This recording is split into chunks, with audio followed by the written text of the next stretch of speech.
Madame, Monsieur, bonsoir et bienvenue dans le 20h de TFM. Dans l'actualité de ce jeudi, le grand coup de balai du lendemain de Tabaski.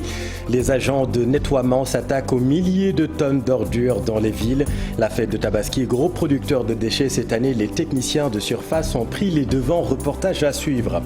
Que faire du surplus de moutons? Certains vendeurs se retrouvent encore avec une bonne partie du cheptel. La vente continue même après la Tabaski. À quelle fin et à quel prix? Reportage à suivre. L'assaut du variant Delta a peur. Les vaccino-sceptiques de jeunes primo-vaccinés se font remarquer depuis quelques jours dans les centres de santé. Nos équipes ont fait le constat à l'hôpital Philippe Maguilène-Senghor. Et puis en sport, combat à huis clos partiel entre Bombardier et Balagaï. Le promoteur Gaston Beng dit vouloir s'adapter à la nouvelle situation épidémiologique. Sur 20 000 places, 5 000 seulement seront disponibles pour les amateurs. Et puis sur l'international Madagascar, une tentative d'assassinat du président a été déjouée. Selon les autorités malgaches, plusieurs suspects ont été arrêtés, dont 2 Français.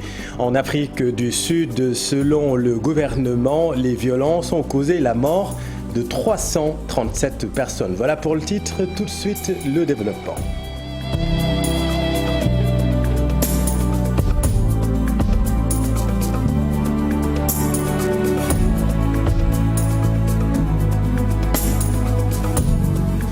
Mais d'abord, le corps du douanier Léon Yuga Faye a été transféré à Dakar pour les besoins de l'autopsie.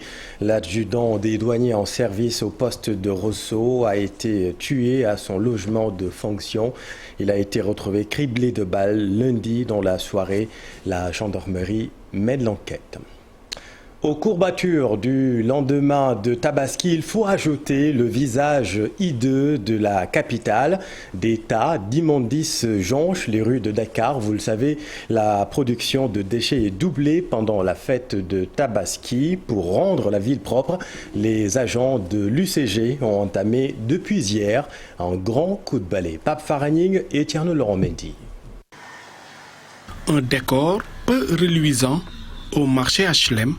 Des tas d'ordures jonchent le long des rues et ruelles, des tables abandonnées, une situation habituelle après chaque lendemain de fête. Il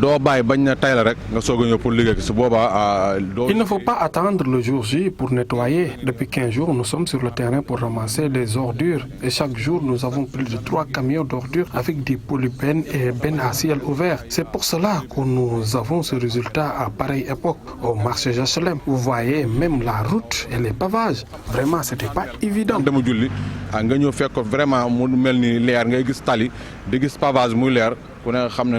C'était pas évident. Si on amenait la société la plus performante du monde et que les comportements ne changent pas, le travail sera toujours voué à l'échec. On a l'impression qu'il y a des saboteurs qui sont là tapés à l'homme. À chaque fois qu'on nettoie, eux, ils viennent remettre en cause tout le processus de développement qu'on est en train de faire. Sur les lieux, les agents de l'UCG se sont déployés depuis des jours pour nettoyer ces artères. La situation du marché des HLM est un peu préoccupante dans la mesure où hier, nos agents étaient là toute la journée pour nettoyer les lieux. Et tout le monde sait que le nettoiement est une compétence transférée au niveau des collectivités territoriales. Nous, nos agents, ils n'ont pas le droit d'accéder à l'intérieur des marchés. C'est dévolu aux communes. Chaque commune a son budget et des agents de nettoiement. Mais malheureusement, vous ne les voyez pas. Ce sont tout le temps les agents de l'UCG qui font le boulot à la place de ces derniers. Et c'est des millions qui sont enregistrés ici. Vous voyez...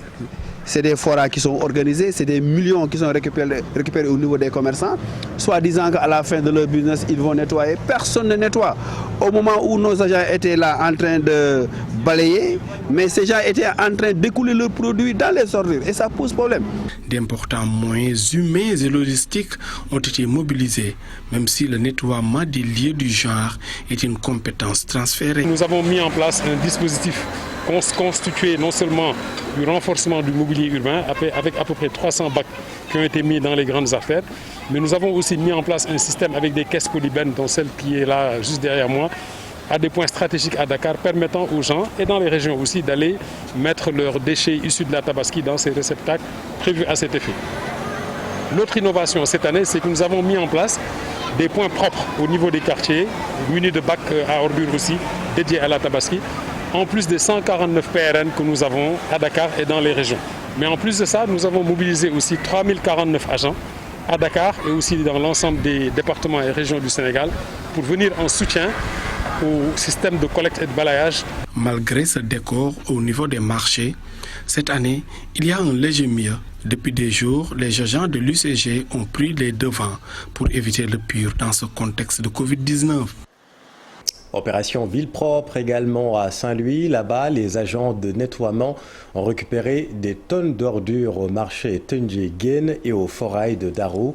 Suivant les explications de Alicine, chef des services techniques municipaux avec notre équipe à Saint-Louis. Avec l'appui de l'UCG, on a mis en place un dispositif spécial pour que tous les déchets qui ont été produits durant ce moment de fête soient évacués de la ville dans un délai de 112 heures au plus. Aujourd'hui, principalement sur l'avenue de Gaulle, nous avons déployé les gros moyens, comme on dit, parce que nous avons déployé 2 tractopelles, 5 bennes camions, mais aussi nous avons déployé 6 bennes tasseuses qui sont en train de sillonner les grandes artères de la ville pour prendre tous les déchets qui sont, n'est-ce pas, changés à travers toute la ville. Hier, quand j'ai fait un tour de la ville, c'était ahurissant. Pour la bonne et simple raison que toutes les poubelles étaient plein à craquer, mais déjà dans l'après-midi, il y avait des bennes tasseuses qui avaient commencé à faire certaines artères. Et aujourd'hui, on va continuer sur cette même lancée. Et nous estimons que d'ici demain ou plus tard après-demain, n'est-ce pas, cette forte production de déchets sera un mauvais souvenir. Et intéressons-nous maintenant au surplus de moutons. Que va en faire les producteurs, les propriétaires, car vous allez le voir, il y a clairement un excédent cette année. Quelle perspective pour les vendeurs qui se retrouvent encore avec une bonne partie du cheptel? Élément de réponse, Marcel Farba Maroun et Pape Sangonembaye. Ce qui était encore quasi innombrable il y a quelques jours se compte désormais à vue d'œil. Nous sommes au terminus Liberté 5, un des nombreux points de vente de moutons à Dakar. Ici, le constat est simple. Quelques éleveurs sont encore à pied d'œuvre pour tenter d'écouler leur bétail, malgré ce jour qui correspond au lendemain de la Tabaski. J'avais 300 moutons. Là, il m'en reste 37. Les clients proposent des prix qui parfois ne nous arrangent pas. Ceux-là, je suis obligé de les ramener avec moi. Je suis encore là jusqu'à demain. Si certains accusent du retard pour vendre leurs bêtes, d'autres choisissent délibérément de rester encore quelques jours, histoire de satisfaire une clientèle bien ciblée. Nous sommes sur un autre programme pour l'après-Tabaski. Le maire nous a permis de rester encore une semaine, voire 10 jours, pour nous permettre d'écouler le stock. Heureusement, cette année, il n'y a pas trop de moutons. C'est pourquoi ici, dans l'ensemble, les éleveurs ont fait de bonnes affaires. Il reste encore des clients qui veulent des moutons. C'est pourquoi nous sommes encore là. Pour leur part, certains clients justement choisissent le lendemain de la Tabaski pour se procurer des moutons, comme cette dame qui a l'habitude d'en acheter chaque année à cette période. Mon objectif avec ces moutons, c'est de les élever. Si on n'a pas assez de moyens, on est obligé de procéder ainsi. C'est pourquoi j'achète à moindre coût pour soit les revendre lors de la prochaine fête, soit les utiliser pour la Tabaski prochaine. J'ai eu ces 3 moutons à 55, 60 et 80 000 francs CFA pour le plus grand. Il arrive également que des éleveurs exposent leurs moutons le lendemain de la Tabaski avec pour objectif de les vendre à d'autres éleveurs afin que ces derniers les vulgarisent dans le but d'obtenir des races de moutons dont le rapport qualité-prix devrait être avantageux pour tout le monde, notamment dès la prochaine fête de la Tabaski. Autre situation bien connue des chefs de famille, la rareté du poisson au lendemain de la fête de Tabaski. Le poisson se fait rare parce que les pêcheurs s'octroient tout simplement des jours de congé. Mais certains chefs de famille inconditionnels de la viande blanche ont anticipé la rupture. Voyons tout cela avec Aminata Mbaresso et Mardiak. Maguette Ndiaye revient de la pêche après plusieurs heures passées en mer. À bord de sa pirogue, une corbeille pas bien garnie. J'ai que 6 poissons seulement. Et une petite là. 6 petits chauffes. Seulement une doille. Au quai de pêche de Ouakam, les activités sont aux arrêts. La fête de l'Eid el-Kébir est passée par là. On va prendre à samedi, dimanche jusqu'à lundi. Nous les pêcheurs, parfois on travaille jusqu'à la Tabaski. Il y a des petits foyers qui partent au Zoal, l'autre, que font-ils? Jusqu'à la Tabaski, on va venir tous rassembler, toute la famille. Si c'est à Saint-Louis, on attend jusqu'à presque un mois. C'est Saint-Louis. Ou bien 15 jours. Conséquence, le poisson se fait rare sur les étals des marchés. Certains ménages, pour ne pas subir la rareté du poisson au lendemain de la Tabaski, anticipent. C'est le cas de Badjan. Moi, j'avais acheté du poisson avant même la fête de la Tabaski. C'est pour cela que j'ai gardé quelques poissons dans mon réfrigérateur. Lendemain de Tabaski, difficile de trouver du poisson dans les marchés ou sur les quais de pêche. La plupart des familles se contentent de la viande le temps que les pêcheurs reprennent leurs activités. Merci beaucoup Aminata et venons-en à la troisième vague du coronavirus. 10 personnes ont succombé à la maladie hier et près de 40 patients font des formes graves de la maladie. 523 cas positifs déclarés. À ce jour, plus de 620 000 personnes ont reçu au moins une dose du vaccin contre le coronavirus. Les vaccinos-sceptiques, eux, commencent à se rendre à l'évidence. De jeunes primo-vaccinés se font remarquer dans les établissements de santé. Ils sont souvent des jeunes qui ont longtemps refusé de se faire vacciner. L'assaut du variant Delta y serait pour quelque chose selon le personnel soignant. Reportage édifiant, Mamadou Fall et Tierno Loromendi. Delta, Beta, britannique, sud-africain, autant de variants qui font froid au dos. Le premier cité est en train de faire des ravages au Sénégal, selon certains spécialistes. Ce qui explique d'ailleurs le rush constaté dans les structures de santé. Ici, des jeunes se font vacciner. Je suis venue pour me faire vacciner parce que la maladie tue. Mais maintenant, la maladie se propage et attaque surtout les jeunes. Je voulais lancer un message, je dis aux jeunes de venir vacciner. Parce que se vacciner, c'est bon pour la santé. C'est ça qui leur motive de venir. Mais c'est un constat que tout le monde a fait.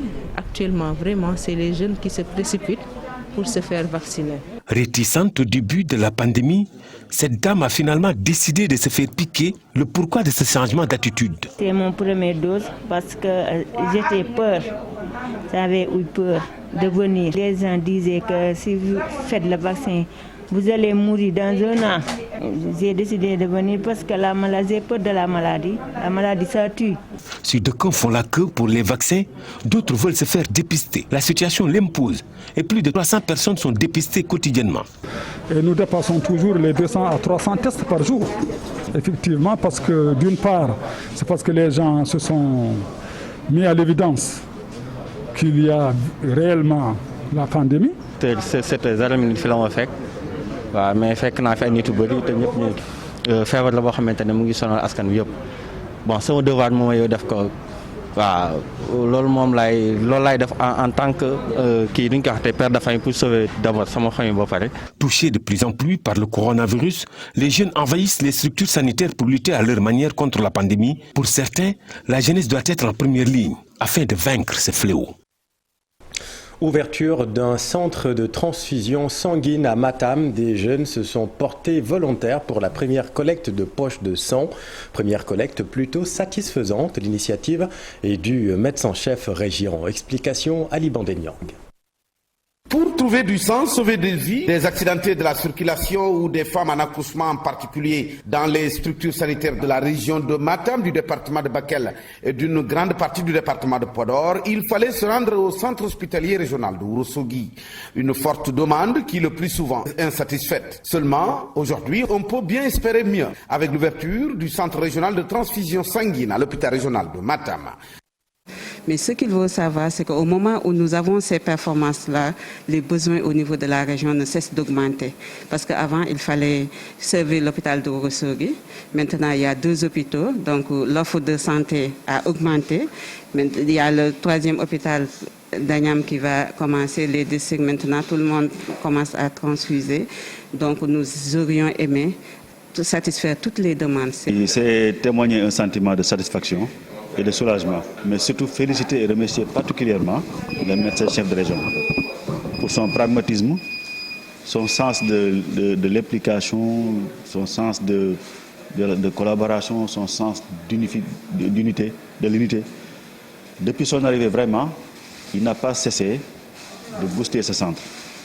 Il nous a convoqués très souvent et il se déplace lui-même pour venir jusqu'à Ourossogui. Pour Dr Hassan Ndiaye, médecin-chef de la région médicale de Matam, c'est l'une des retombées de la dernière visite du ministre de la Santé en marge de la tournée économique du chef de l'État. À travers l'engagement du personnel de santé, ainsi également avec le leadership, nous sommes arrivés aujourd'hui à l'ouverture officielle du centre régional de transfusion sanguine. Le ministre de la Santé, lors de la tournée économique du président de la République, a personnellement visité le centre et même a mis à la disposition de ce centre régional de transfusion sanguine un groupe électrogène. La région de Matam dispose désormais de 2 banques de sang. La balle est cependant dans le camp des populations de la zone qui devront faire du don de leur sang un acte humanitaire et hautement symbolique et patriotique. Merci Ali. Et puis en politique, nous venons de l'apprendre, le Conseil constitutionnel déboute l'opposition parlementaire. Vous le savez, l'opposition avait introduit un recours en annulation suite à l'adoption de la réforme du code pénal et du code de procédure pénale. Dans sa décision rendue ce 22 juillet, le Conseil constitutionnel estime que les articles visés par les députés de l'opposition ne sont pas contraires à la Constitution. 4 sages sur 7 ont statué sur l'affaire. Parlons maintenant du déficit infrastructurel à l'intérieur du pays. Rallier Lourdes-Escale via Koungheul relève du parcours du combattant. Les routes bitumées sont encore un luxe pour les populations. Elles procèdent difficilement aux évacuations sanitaires du fait de la forte dégradation des infrastructures routières dans la zone. On est tout cela avec Iboukan et Ibou Cissé. L'axe Koungheul-Lourdes-Escale, un véritable casse-tête pour les conducteurs. Sur plus de 30 km, la route complètement délabrée est quasi impraticable. Un calvaire pour les chauffeurs et populations avec son lot de désagréments. J'ai appris à conduire sur cette route en 2007 et depuis, la route est toujours dans cet état de dégradation. C'est trop dur pour nous chauffeurs. Des transporteurs hésitent même à emprunter cette route par souci de préserver leur véhicule. Mais pour nous qui habitons la zone, nous n'avons pas le choix. Les autres chauffeurs qui n'habitent pas la localité préfèrent desservir d'autres localités. Ils préservent leur véhicule. Cette ambulance est presque neuve, mais là, le véhicule risque de ne plus tenir avec cette route. À chaque fois que je l'emprunte, j'ai des soucis avec ma voiture. Outre l'impact négatif sur les véhicules et la perte de temps, l'état de l'infrastructure représente également un énorme danger pour la santé des populations, notamment lors des évacuations sanitaires. Nos ambulances ont une durée de vie maximum de 2 ans à cause de cette route. Parfois, en cours de route, elles tombent en panne alors qu'il y a une femme sur le point d'accoucher à l'intérieur. C'est hyper dangereux. Parfois, il arrive qu'une femme accouche durant le trajet et qu'il y a un problème d'eau. C'est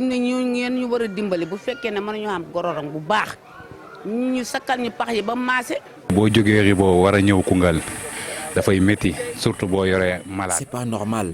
Nous demandons de l'aide pour que la route soit rénovée. Aujourd'hui, les populations de Lourdes-Escale et les transporteurs lancent un appel à l'endroit du chef de l'État pour la rénovation de l'infrastructure routière. Merci Ibrahima. Et puis sur l'international, Andry Rajolina aurait échappé à la mort. Le parquet malgache annonce avoir déjoué une tentative d'assassinat du président de la République. Des Malgaches et des ressortissants étrangers, dont 2 Français, ont été interpellés. L'agence malgache Taratra renseigne que les 2 Français arrêtés seraient d'anciens officiers à la retraite. En Afrique du Sud, à présent, le gouvernement sud-africain annonce un dernier bilan de 337 personnes mortes. Plusieurs individus sont décédés des suites de leurs blessures. Les émeutes ont éclaté en Afrique du Sud suite à l'arrestation de l'ex-président Jacob Zuma le 8 juillet dernier. En France, Emmanuel Macron a convoqué un conseil de défense exceptionnel consacré à l'affaire Pegasus. L'affaire défraie la chronique depuis lundi sur la scène internationale. L'enquête publiée par un consortium de 17 médias révèle qu'un numéro du président français figurerait dans la liste des numéros sélectionnés par un service de l'État marocain utilisateur du logiciel espion Pegasus. Explication d'Issa Prera. L'affaire a créé un grand tollé et a fait trembler beaucoup de capital mondial. Elle a même poussé Paris à convoquer un conseil de défense exceptionnel. Tout est parti des révélations d'un consortium de médias dont le journal Le Monde. Pegasus, un logiciel d'espionnage développé par NSO, une société israélienne, et qui permet de prendre le contrôle de smartphones à distance. Et le Maroc ferait partie des États qui ont acheté ce logiciel. Rabat a été accusé d'avoir recours à ce logiciel pour espionner des journalistes de hauts responsables, mais aussi des personnalités étrangères, dont Emmanuel Macron, plusieurs de ses ministres, des membres du gouvernement algérien, mais aussi une dizaine d'autres chefs d'État. Des accusations que le Maroc nie en bloc et défie Forbidden Stories de fournir des preuves réalistes et scientifiques qui peuvent faire l'objet d'une expertise et d'une contre-expertise indépendante. Le Royaume va plus loin. Une plainte est même annoncée contre le consortium de journalistes et Amnesty International devant le tribunal correctionnel de Paris. En Israël, le Parlement, lui, a mis en place une commission d'enquête pour voir si Pegasus a été utilisé à mauvais escient par certains États. Merci Dissa. Et puis un mot de sport, huis clos partiel pour le combat Bombardier-Balagaï. Le promoteur s'adapte à la nouvelle situation épidémiologique du pays. Et puis la Guinée qui renonce au JO de Tokyo face à la multiplication des cas positifs au village olympique. Le round-up de l'Actu Sport avec Cher Sadibou Diarra. Le Covid-19 continue de dicter sa loi au sport. Le président de la République du Sénégal en a fait les frais. Invité aux Jeux Olympiques Tokyo 2020, qui s'ouvrent dans quelques heures pour porter le flambeau et tenir un discours, Macky Sall n'ira pas au Japon à cause de la recrudescence des cas positifs au Sénégal. Le chef de l'État représenté au Tokyo 2020 par 12 athlètes va finalement délivrer son message par visioconférence. La lutte sénégalaise subit aussi les conséquences de la pandémie. Le premier grand combat devant opposer Bombardier à Balla Gaye 2 le 31 juillet prochain ne se tiendra pas à guichet fermé. Les organisateurs se contenteront de vendre 5000 places à l'arène nationale. Un huis clos partiel qui ne fera pas le bonheur des lutteurs et des amateurs de lutte. Pour rester dans le désarroi, la Guinée, pays voisin, décide de ne pas envoyer ses 5 qualifiés olympiques au Japon. L'État guinéen dit vouloir préserver la santé de ses athlètes face à la situation sanitaire actuellement à Tokyo.